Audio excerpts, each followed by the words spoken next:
درود شنوندگان گرامی، گفتارمان را از سلسله خوانش ادبی آغاز می‌نماییم.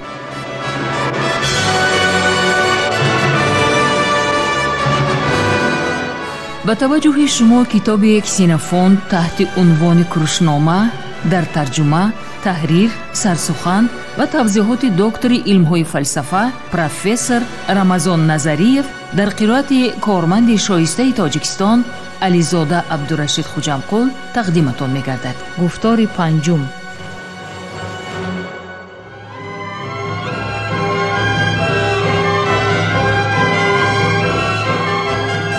سلسله مذکور با هدایت و دستگیری اساسگزار صلح و وحدت ملی پیشوای ملت پرزیدنت جمهوری تاجیکستان محترم امامعلی رحمان به چاپ رسید.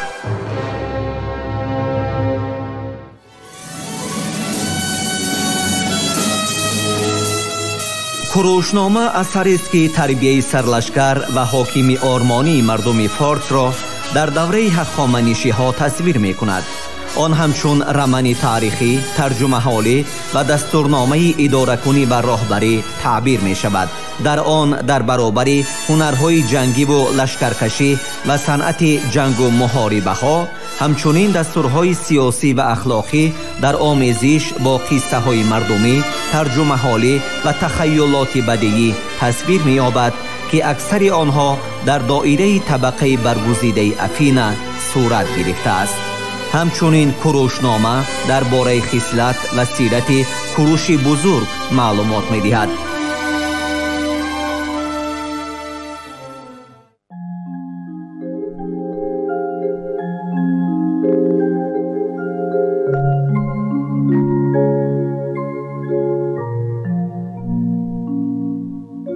کتاب یکم، باب دوم.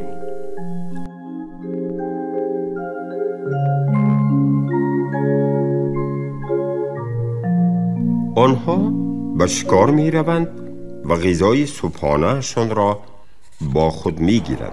طبیعی است که آن حجماً کلانتر از غذایی است که کودکان همراهشان به مکتب می برند، اما در باقی کار به همان معنی است.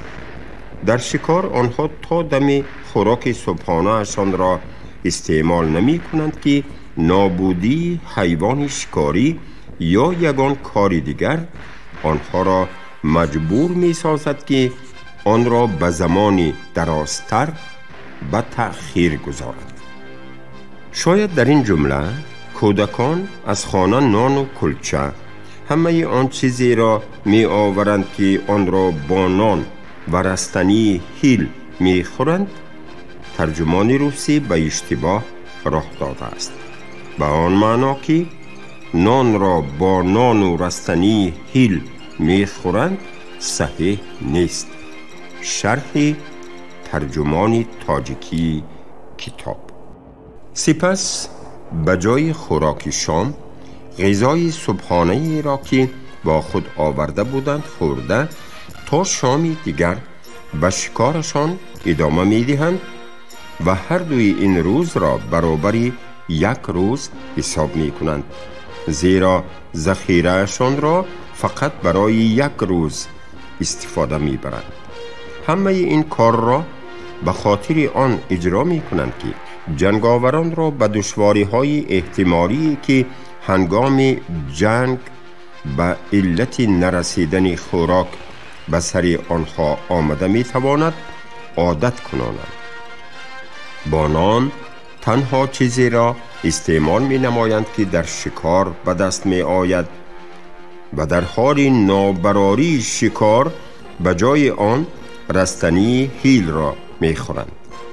اگر کسی گمان برد که او از طعام لذت نمی برد که فقط از نان با رستنی هیل و یا نوشاکی در شکل آب مصفا عبارت است، بگذار به خاطر آورد که کلچه جوین یا یک پارچنان به آدم گرسنه چطور با مزه و آب مصفا به تشنگان چگونه شیرین به نظر می رسد.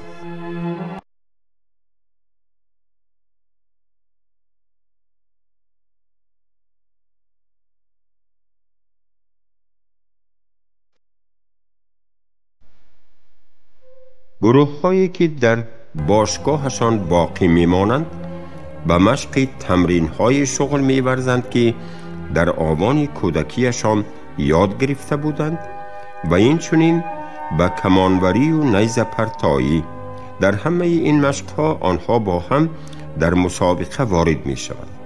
آنها این چنین مسابقه های عمومی دولتی دارند که بعد جمع‌بستی آنها جایزه ها داده می‌شوند.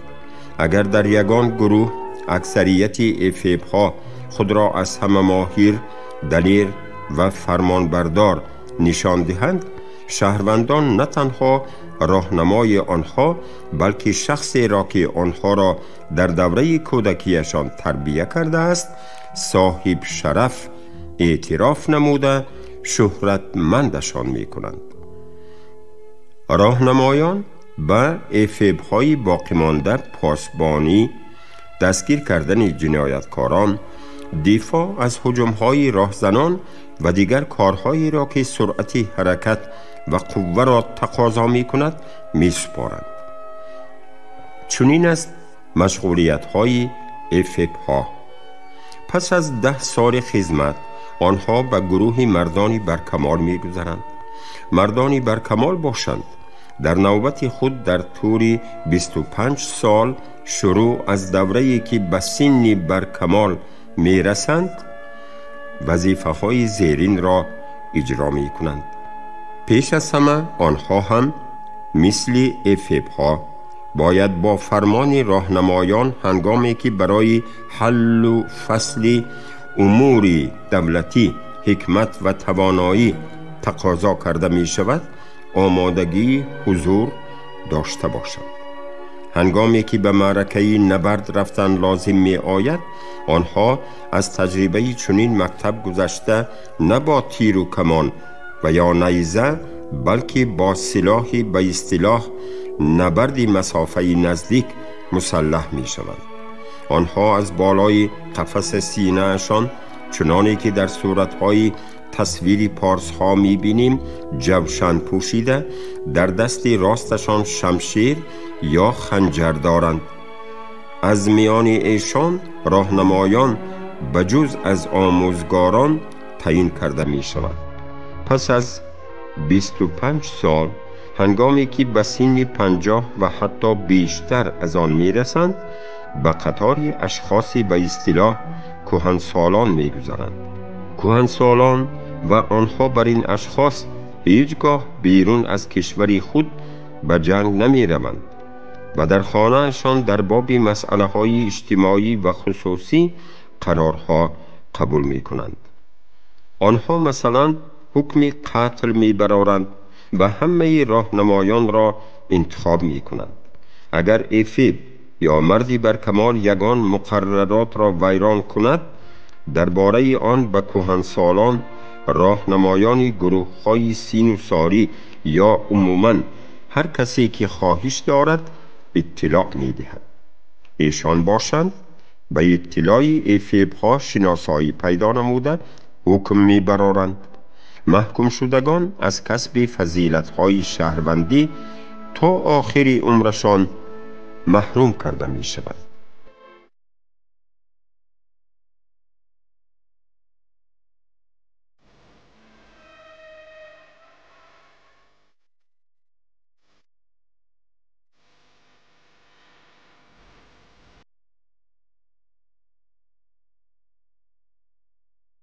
برای آنکه ساختار سیاسی فارس در اینجا روشن‌تر معرفی گردد رجوع می آوریم به آنچه قبلا گفته بودیم.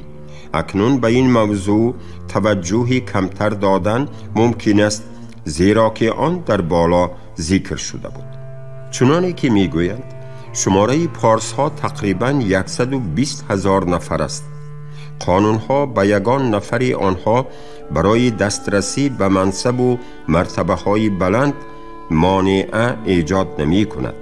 برعکس برای تمام پارس ها اجازت داده شده است که فرزندان خود را به مکتب های دولتی فرستند که در آن جایها عدالت را برایشان تعلیم می دهند. اما پارس‌های فرزندانشان را به این مکتب‌ها می‌فرستند که به مجبور کردن آنها برای اجرای کاری مزدناک توان تأمین روزگار آنها را داشته باشند. اما دیگران فرزندانشان را در خانه‌هایشان می‌مانند. آنهایی که از معلمان دولتی تعلیم می‌گیرند حقوق دارند که با رسیدن به سن نورسی افپ ها شوند. آنهایی که این گونه معلومات را نگرفتند به حد افپ ها نمی رسند.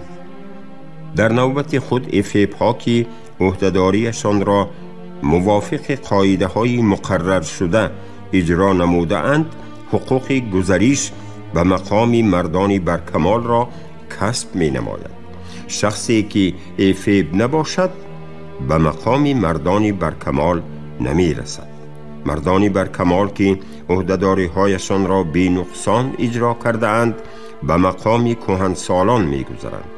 همین طریق به گروه کلانسالان اشخاص انتقال می یابند که در طول حیاتشان خودشان را همچون شخصیت های دارای خصلت های بهترین نشان دادند.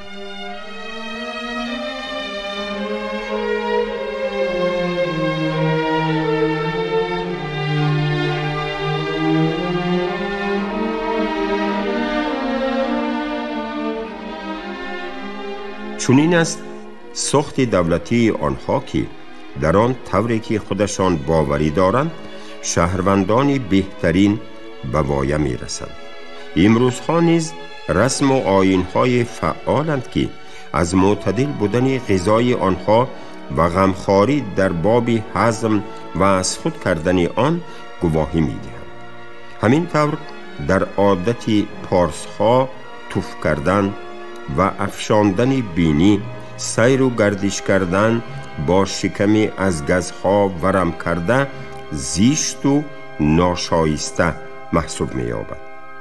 در نزد همه دیگران به مقصد پیشاب کردن یا انجام دادن دیگر نیازهای طبیعی انسان بیرون برآمدن رفتاری شرم‌آور به شمار می رود.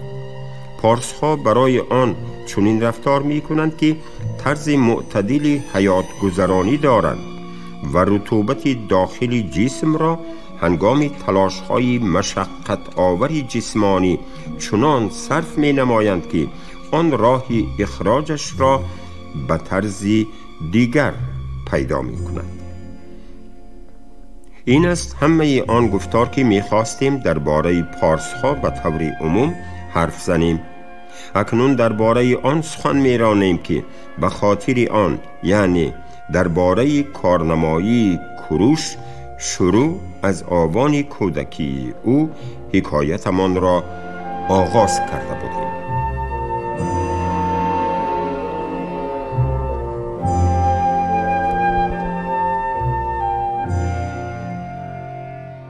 کتاب یکم، باب سیوم.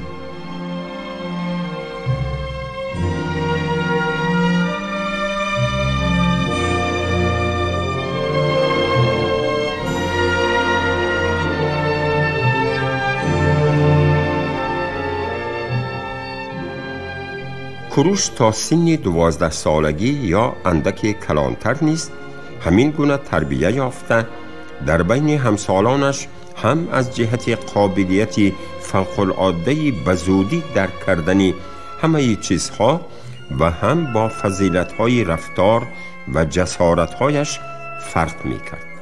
اما هنگامی که کوروش به سن 12 سالگی رسید، استیک دختر و پسرش را به نزدش دعوت کرد.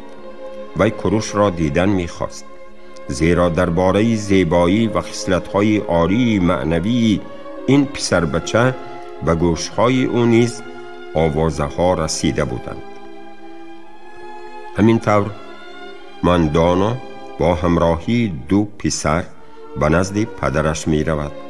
هنگامی که کوروش به نزد استیک آمد، دانست که او پدر مادرش بوده است و به فضل طبیعتاً جوانی مهربان بودنش به استیک طرز سلام داد که همسال و یا دوستی دیرینه‌اش چنین رفتار می کند. استیگ را در لباسی با حشمت، با چشمانی رنگ کرده ارغوانی، با موی سری ساخته چنانی که آن در میان مادها به رسم عادت در آمده است و همه این آرایش ها و لباس ها و خیتان ها، پیراهن های کوتاهی قدیمه یونانی رنگش ارغوانی، کندی، حلقه های گردن و دستپانه ها در حقیقت در میان مادها پذیرفته شدند. کوروش لباسهایی با حشمتی بابایش را دیده خطاب کرد: وه مادر جان، بابای من چقدر زیباست. هنگامی که ماندانا از کوروش پرسید که به نظر او کی زیباتر است، پدرش یا استیگ، کوروش پاسخ داد: مادر جان، در بین پارس ها زیباترین شخص پدری من و در میان مادها هر قدری من آنها را در راه سفرم به اینجا و در داخلی دربار مشاهده کردم، از همه زیباترین بابای من است. استیگ به سلام او پاسخ داده امر کرد که به کوروش لباسی زیبا پوشانند و به خاطر احترام او را با گردنبندها و دستپانه های زیبا سرفراز نمود. اگر او نیتی سفر می کرد، کوروش را که در چنین موردها به اسبی با جلوی طلایی زینت یافته سوار می شد با خود می برد، زیرا عادتا خود استیگ نیز به همین طرز به سفر می برآمد. کوروش پسر بچه‌ای شهرت پرست بود.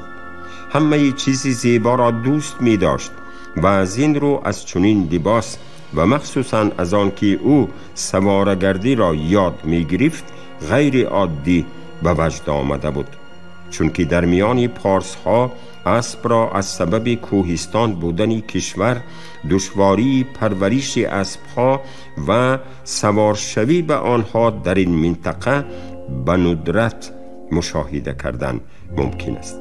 باری استیگ با دخترش و کوروش غذای نصف روزی می خوردند. استیگ با نیت مهمانداری پسر بچه طعام‌های با لذت ترین را برایش پیشکش نمود تا کوروش خانه‌اش را کمتر پزمان شود و به پیش او هر گونه گزک‌ها، چاشنی‌های غذا و خورش‌های دیگر را هم گذاشت. میگویند که کوروش در آن حال گفته است: شما گفتار پنجم را از سلسله خوانش ادبی از روی اثر کسینوفونت تحت عنوان کروشنامه در ترجمه، تحریر، سرسخن و توضیحات دکتر علم‌های فلسفه پروفسور رمضان نظریف در قرائت علیزاده عبدالرشید خوجمقل شنیدید. کارگردان شیرعلی نغزلی، صدابردار کریم جان حمیدزاده.